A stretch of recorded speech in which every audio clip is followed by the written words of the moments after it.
I had a weird meeting this morning. Caden came in. Apparently, the council liked my mapping work on Savali enough that they want me to expand it by mapping every dimension in existence. Yeah, that might be impossible. Okay, I thought about it over lunch. I don't think it's that impossible. I'll just need the Dimensionator, which Caden loaned me, a year and 3 weeks, which has already been approved, and to never sleep again. Work starts tomorrow. Mapped my first dimension today. Pretty standard stuff, except the colors there were so vivid, like, whoa. And there were these creatures. One of them even looked like a Lombax, but he had smaller ears, a mask, and a cane, and I think he was pulling some kind of heist. Whatever it was, it looked cool. Second dimension down, not as colorful as the first one, but the creatures were definitely stranger. Their bodies were made out of all these old relics, but they could break apart and still be alive. It was so wild. And now I wish I had asked Caden for more time. I just want to learn the stories of all these dimensions. Third dimension was cubes. Really, really smart cubes. I don't know what else to say there, except that I might have to stop doing these for every dimension I visit because there's a little bit less than an infinite amount left, and I could have mapped 32 in the time since I started talking. Yeah, okay, bye. Good news, mapping's going well. Bad news, apparently not well enough, because Caden just asked me to go faster. Wouldn't say why, but he sounded stressed, so I let it go. Faster. Yeah, okay, like it's that easy. Well, good thing I stopped doing those recordings. Wait, I'm doing one now. Ah! I know I was going to stop doing these recordings, but I can carve out some time every once in a while. Because I'm a genius.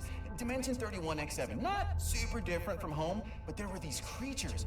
One was firing a gun and spinning himself around every other second, while the other hung out on his shoulder doing live commentary. Oh, I wanted to hang out with them so badly.